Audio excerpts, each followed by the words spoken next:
Hey guys, it's Sharmise Idris here, and today I'll be teaching you how to make your cosmetics labels FDA compliant. In my last video, I did give you a few tricks and tips on how to design your labels, but in this video, I'm going to show you how to make it legal to sell. So, if you're new here, I'm Sharmise Idris, and I'm the owner of Charmed Bath & Body, and here on my channel, I do try to help beginners, whether it's, learning how to make things with DIYs or learning how to sell the things you've already made, your hair care and skincare products. So let's get into it. And I do have my notes because all of this information came from the FDA website. I will cite my sources down below because I did use a couple of different pages to look all this information up because FDA isn't as clear as you'd like them to be, really.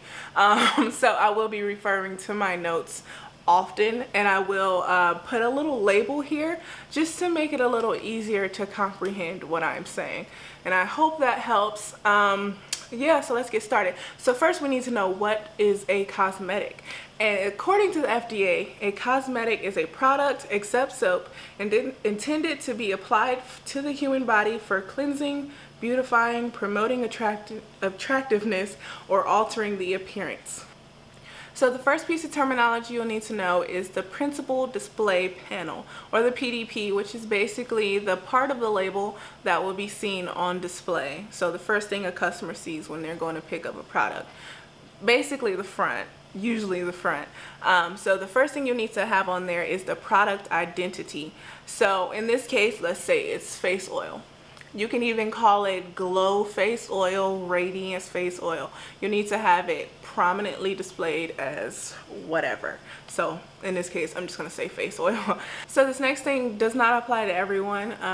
It does not apply to me personally, but obviously it applies to someone. So you'll need to have this warning: if your cosmetic product contains an ingredient for which adequate substantiation of safety has not been obtained. And the example is warning: the safety of this product has not been determined. And that has to do with chemical composition and toxicology.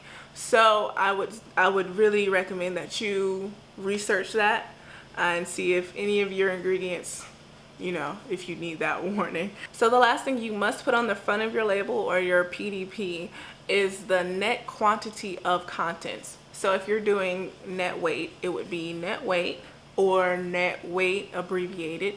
And then if you're doing liquid, you can just do 2 fluid ounces, or you can do net 2 fluid ounces, or net contents 2 fluid ounces. And then I always follow it with a metric measurement right behind, and I put it in parentheses. So according to the FDA, the placement of this needs to be within the bottom 30% of the PDP, the front of the label, of the outer container, generally parallel in line to the base on which the package rests. So not all sideways and wonky. You just need to have it parallel to the bottom in the bottom 30% of the PDP. So the letter height for that and everything else that I'm going to state after this is 1/16 of an inch. Unless your labeling surface is less than 12 square inches, it'll be 1/32 of an inch, which sounds weird. 1/32 of an inch? 1/32? That's stupid. You know what I'm saying. Yeah, and that is measured by the lowercase letter O, okay? And before we move on to the next panel, I'm just going to recommend that you put your logo on there because it's your brand, of course. I didn't see anything on the website that said you had to do it, but it makes sense, right? So now we're going to move on to the information panel of your product. It's basically the side or the back. First, you'll need to have your name, your business name, and your business address. So with your business address, it'll be the street address, the city, state, zip code. And you can leave off the street address if it is on a current city or telephone directory, and that's online or print. But you will still need to have the city, state, and zip code on there. So the next thing you must put on your information panel is a warning, and I'm going to read that one specifically so that it does not get lost in translation. The label of a cosmetic product shall bear a warning statement whenever necessary or appropriate to prevent a health hazard that may be associated with the product.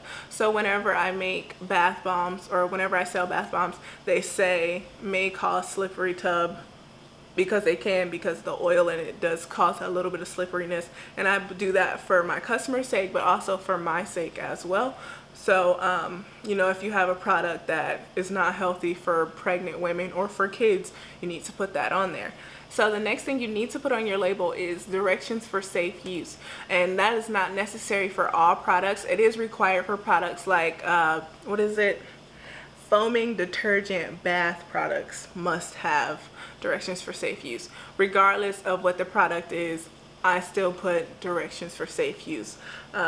Whether it be face oil, I'm going to put it on there. Bath salt, even though you just pour it in there, I'm going to put it in there as well. So the last thing you need to put on your label is ingredients. It's a must. So you must put them in descending order of predominance. So basically highest percentage to lowest percentage in your product. There are a few exceptions, which I'm going to read. Ingredients present in concentration not exceeding 1% may be listed in any order after the listing of the ingredients present at more than 1%. Okay? So basically, if you have something that is less than 1%, if you have a few things that are less than 1% of your product, they can be put in any order after the things that have more than 1%. Got me? So the next exception is color additives. Color additives can be listed in any order after the listing of ingredients which are not color additives. So after you put all your castor oils, your jojoba oils, all that stuff in, at the end you can put red, blue, green, whatever the name of your color additives are. So I'm just gonna make it easy: red, blue, and green. It doesn't matter if you put 90% red and 1% green, you can still put green in front of red. Got me? And then another exception is trade secrets. So if you have any trade secrets, you do not have to state what those are in your ingredients, which you can read more about that in the links below in the description. And your ingredients also need to be stated in the International Nomenclature of Cosmetics Ingredients, or the INCI. So people say that's the Latin terminology for them. So what I'll do is I'll put that terminology, and then I'll put in parentheses what it means, what we recognize it as, and then just move on to the next one. And then also please note that blended ingredients can't be listed as one ingredient. So if you have Optiphen Plus, there are 3 different ingredients in that. So you can't just put Optiphen Plus on your ingredient label. You must put all 3 of those. So for this sake, let's just say that I added 24 karat gold mica from TKB Trading into my face oil. I would need to put mica, titanium dioxide, and iron oxide, because that is what makes up that one. You can't just put gold mica if it's not just gold mica.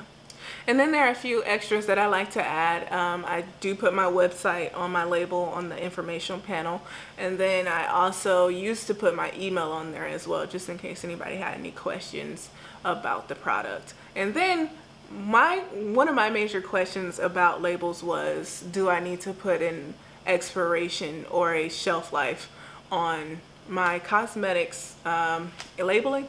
And so I looked it up, and I'm going to read the FDA answer. There is no U.S. laws and regulations that require cosmetics to have specific shelf lives or expiration dates on their labels. However, manufacturers are responsible for making sure their products are safe. FDA considers determining a product's shelf life to be part of manufacturer's responsibility. But as for me, I do like to go ahead and put that shelf life on there just to help my customers out just a little bit more. So that is the end of this video. I truly hope that this helped some people out. Like I said, I do have all the resources in the description below, so take a look at all those links. to help you out further, because I did not put everything in there. I just put the most important things, I think, in this video. So if you made it this far, please like, subscribe, and hit that bell for notifications. Thank you so much for watching. Bye.